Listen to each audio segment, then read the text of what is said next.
journalist. This comes right out of Wikipedia. Scahill. You know that I pasted that out of there? Say whatever you want about me, but get my name right. I'm sorry, Jerry Scahill. I've been doing that for a week, by the way. Is an investigative journalist and author whose book focuses on the use of private military companies, so-called private contractors. He is the author of the best-selling book, Blackwater, The Rise of the World's Most Powerful Mercenary Army, which was the winner of a George Polk Book Award. He also serves as correspondent for the radio and TV program Democracy Now! David, which many of us know and cherish and depend upon as an alternate source of information. He chairs for Democracy Now! And Scahill is also a Puffin Foundation Writing Fellow at the Nation Institute and a frequent contributor to the Nation. And so, dear brothers and sisters, give a warm and loud welcome to Jeremy Scahill. And thank you to all of the activists that made this gathering possible and who are constantly representing Brooklyn in a very strong way and pushing for a peace agenda. It's a very much an uphill battle, but if it's to be won, it's in small communities across this country and groups like this that gather together and refuse to be a part of a war machine that is increasingly being unleashed in countries away from media attention and anything even vaguely resembling effective congressional oversight. I've spent pretty much the past decade traveling in and out of U.S. war zones. I started going to Iraq in the mid-1990s, and after 9/11, at the time I was living in Belgrade. At the time the country was called Yugoslavia, now it's Serbia. I was living in Belgrade because I had been covering the downfall of the regime of Slobodan Milosevic and the NATO war, the US-led NATO war in the Serbian province of Kosovo.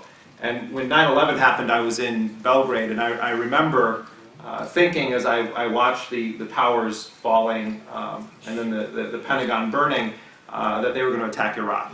And it wasn't some Nostradamus prediction on my part. It was pretty clear to people who had been paying attention to the agenda of the neocons throughout the 1990s that they were agitating for regime change in Iraq. In fact, they came into power. People like Dick Cheney and Donald Rumsfeld and Douglas Feith and Paul Wolfowitz and Stephen Cambone. These guys spent the entire duration of the 90s in the parallel government in this country. When Bill Clinton was in power, they were running a sort of shadow government that was preparing for the next time that they would come into power at the White House. And they were at the think tanks, or as Naomi Klein says, the people paid to think by the makers of tanks. So they're at these think tanks, and of course Dick Cheney, for part of the 1990s, was building up the Halliburton empire, which was particularly interesting because Cheney, when he was defense secretary under George H.W. Bush, one of the last things he did as defense secretary was to commission a study from a division of Halliburton on how to privatize as much of the military bureaucracy as possible. And the idea, and it was quite brilliant on Cheney's part, was that you can kind of get a 2-for-1. When you outsource as much of the military bureaucracy as possible, you free up more of the men and women in uniform to do the fighting of your wars, and it enables you to fight more wars, small and large, simultaneously. But it also creates an incredible pool of U.S. taxpayer-funded payoffs to huge corporations. And those corporations, in turn, will then take some of their profits and pour them back into the U.S. campaign finance machine, which is essentially a corporate ATM that is funded by U.S. taxpayers. And there's a direct relationship between the wars that we've seen waged throughout these decades, really, but certainly over the past 10 years, and the campaign finance system in this country. Many of the Democrats are completely bought by the defense industry. It's a misnomer. There's nothing defensive about it. We have an offensive war machine. We almost never have taken a defensive action. We're all in the business now of preemptive war and these so-called signature strikes, which is an insane name for a process of choosing targets for drones in Pakistan and now in Yemen, where you are not targeting an individual person. And you're certainly not targeting anyone that's been accused of a crime in any court or has been brought up on any charges. But it's not even that we're targeting, that the U.S. is targeting individuals anymore in these surgical strikes. They're doing a pattern of life analysis. And what they're saying is that if this person was known to attend this mosque, and then they were at a gathering with a large group of people, and we know that they met with X, Y, and Z over the course of the next 10 years, then it's safe to assume that that person is a terrorist. We don't have any actual evidence on that person, but the CIA is now authorized through drone surveillance to determine patterns of life for individual people or groups of people in Yemen and in Pakistan, and then determine that those people are legitimate military targets to be taken out. And those kinds of strikes are called signature strikes, rather than the sort of high-value target intentional strike where you're trying to hit an individual person. That's how far it's come. And you hear not a peep from anyone in the Congress. Over the past few years, I've spent my time in Somalia. I was just in Yemen, in Afghanistan, and in Iraq. When I was in Yemen, I was in Yemen about 2 months ago. I flew into Sana'a, and the capital of Yemen, and then I went down to Aden, and the Gulf of Aden, of course, was the scene of the bombing in 2000 of the USS Cole that killed a number of 17, I believe it was, sailors on board the USS Cole, right off the coast of Aden. And that was really when the Al-Qaeda presence in Yemen ended up on the U.S. radar. And over the past 12 years, the U.S. has intensified its military campaign. President Obama, when in December of 2009, authorized his first bombing of Yemen on December 17th, 2009. He ordered a cruise missile attack on this tiny village in the mountains of Abyan province in southern Yemen called Al-Majala. And the way that it was reported after the U.S. hit it with cruise missiles and dropped cluster bombs on this village was that the Yemeni military had carried out airstrikes. This is how it was reported in the press. The Yemeni military had carried out airstrikes against an Al-Qaeda training facility. And so it was, and they said that 34 Al-Qaeda operatives were killed in this strike, and it was being celebrated as a major victory. Well, an independent Yemeni journalist named Abdullah Haider Shaya managed to get into this village of Al-Majala right after the strike. And he took pictures of the missiles and the missile parts that were there, and they actually said on them, "Made in the United States."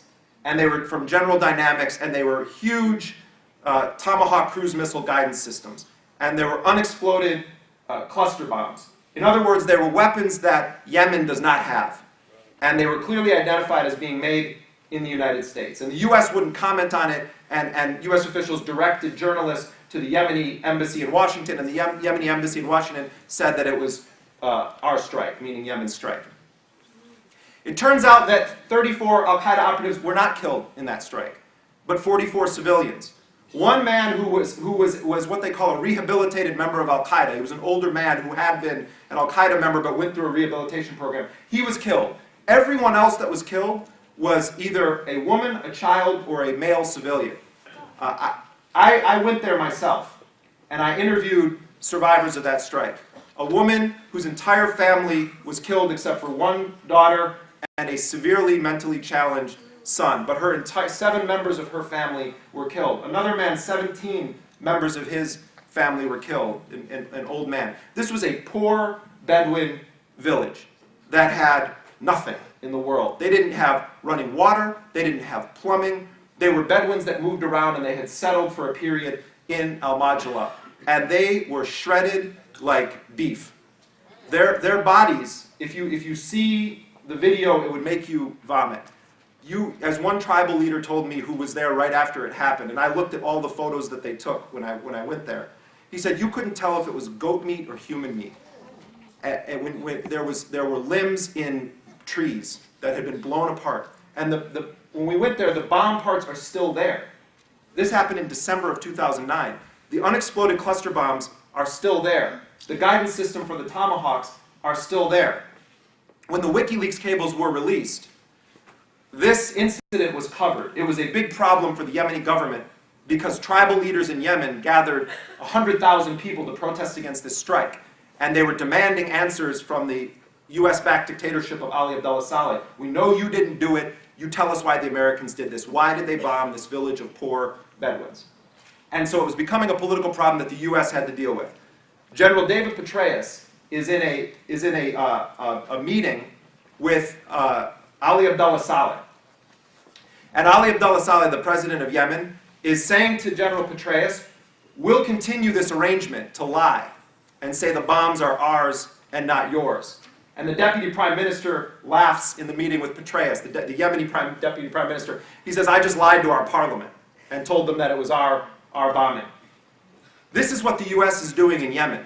When there are these strikes, they say Yemen has killed these al-Qaeda operatives. Almost always it's a US strike. We talk a lot about drones, and I'm going to be attending the drone summit in DC this evening.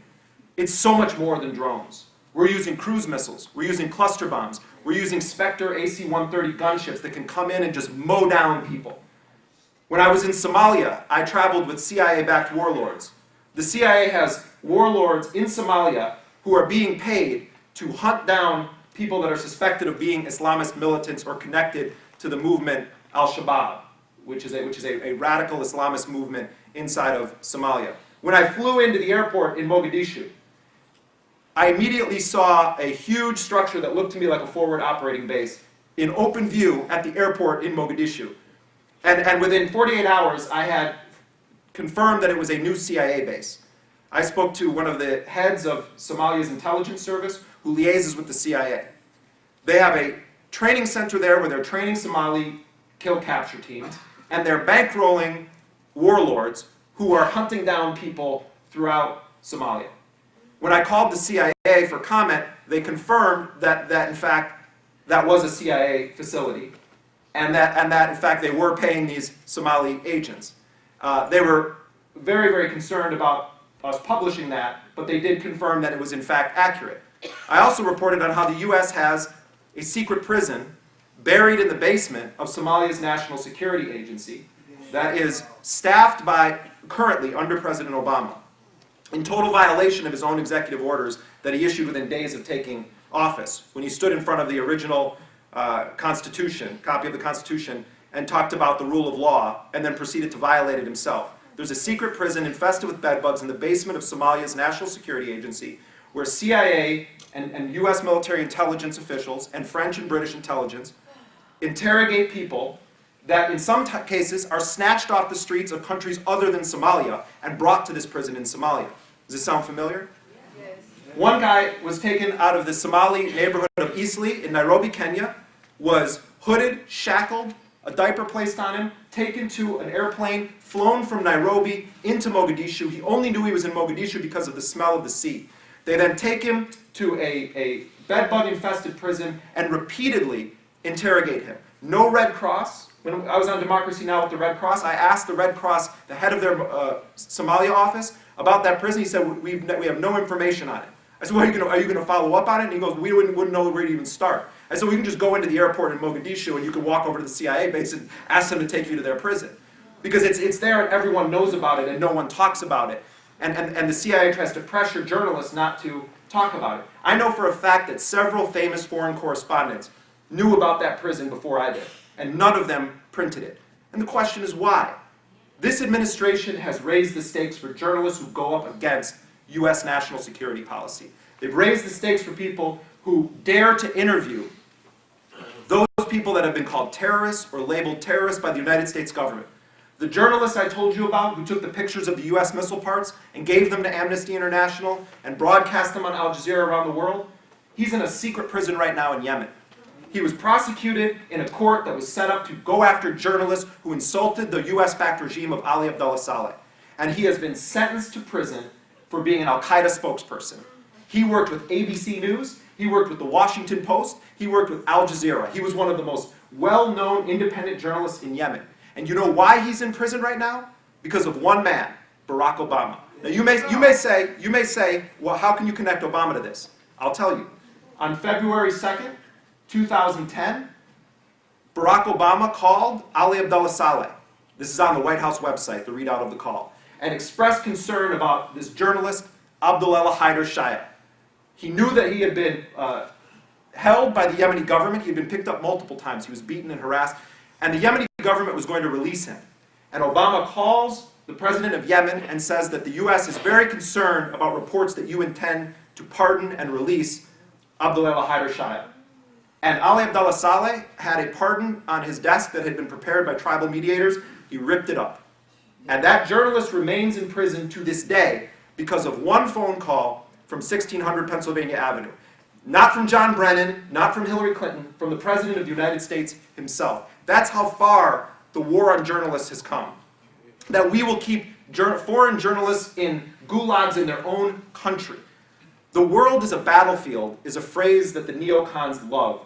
It was on all their PowerPoint presentations. When Congress gave them the authority to wage war around the world, we crossed a threshold in this country. The designation of people as terrorists is done by fiat, not by evidence, not through anything resembling due process. Every country in the world is subject to potential action by the United States Military Special Operations Forces or by the CIA's Special Activities Division. If there's a person that we've identified as a terrorist that we decide needs to die, we have a drone to do it, or we can simply bomb their village with a cruise missile. The fact is that this president has doubled down on the very dangerous notion that the world is a battlefield, and that anyone we don't like, including those people that are our own citizens whose speech we don't like, that they somehow have a missile with their name on it, rather than an indictment with their name on it. It's the constitutional law expert that has taken us to a point now where it is codified as U.S. policy that Democrats and Republicans alike believe in assassination as a central part of the American identity when it comes to foreign policy. How incredibly dangerous the moment we're in now actually is. And it's people like you who have the audacity to say no in a culture of yes that are going to change this country. It's not about electoral politics. It's about preserving our own conscience and trying to spread these movements for peace and justice, regardless of if the person in power is someone we like or someone we despise.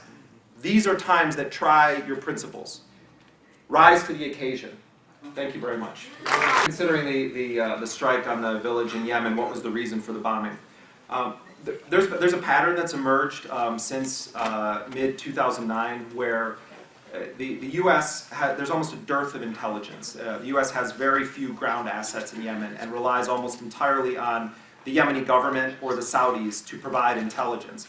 And what's happened is that in a number of cases, the Yemeni government has provided intelligence to the U.S., to the CIA, or to the Joint Special Operations Command, identifying a group of people as terrorists that they know the United States is looking for.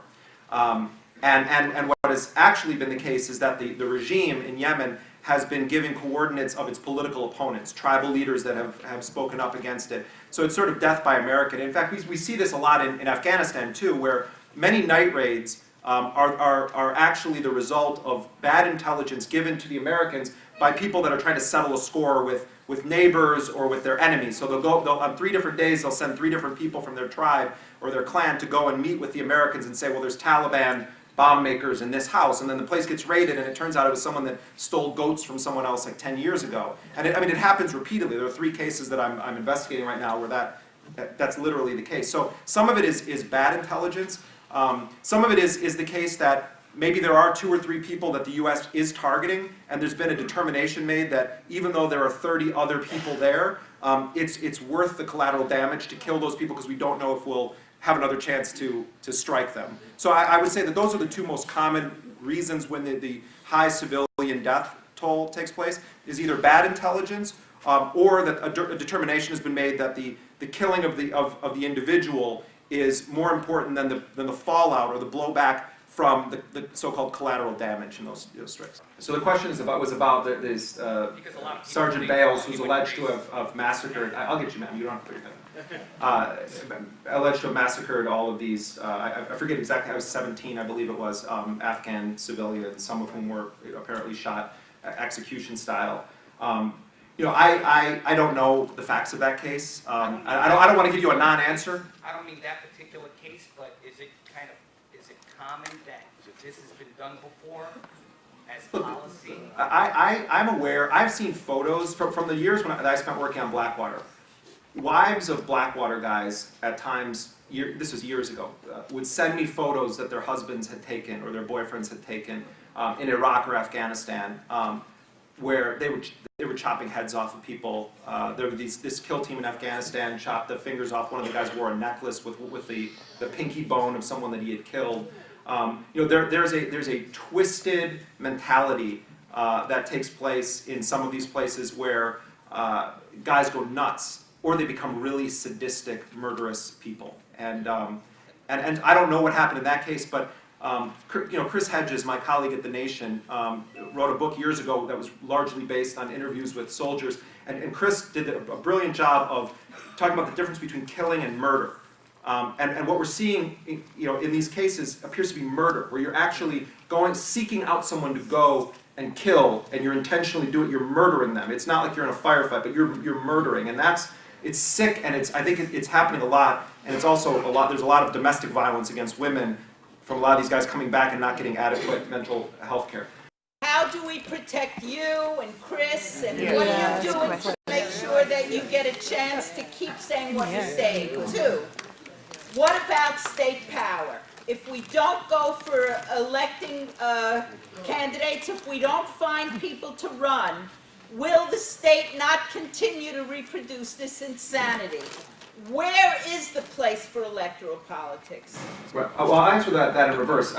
Just to clarify what I was saying, I was saying that I'm not here to give you an analysis about electoral politics or to tell you who to vote for. I actually think that a lot of the problems in this country when it comes to our political system stem from the fact that we have basically a one-party system, which is largely a corporate system, and you will see differences on certain policies, but on the premier issues, there largely has been just a consensus among the leading Democrats and Republicans. It's not true down at the rank and file level. There's amazing activists that are hardcore Democrats. So that's why I was trying to say that I understand that it's complex and that there's probably a bunch of people in this room that are very passionate about President Obama for reasons other than the things that I was talking about. And what I'm saying is I'm not here to take on that debate. To directly answer your question, though, we need to get money out of politics, and we need to break the duopoly. But in order to do that, you have to start at the local level.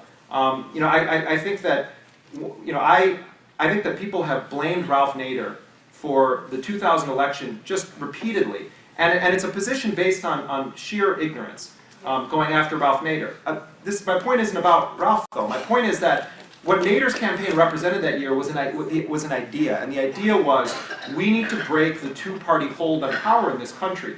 And the damage that was done because of the propaganda after that to third-party movements was so extreme that the only place to go is to start over at the local level. So I agree with what you're saying. Getting involved with school boards. You're talking about the school closures. Look at the war against teachers in this country right now.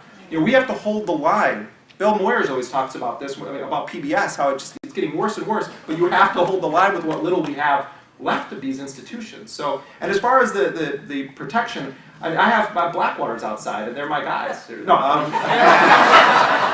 have Pinkwater security.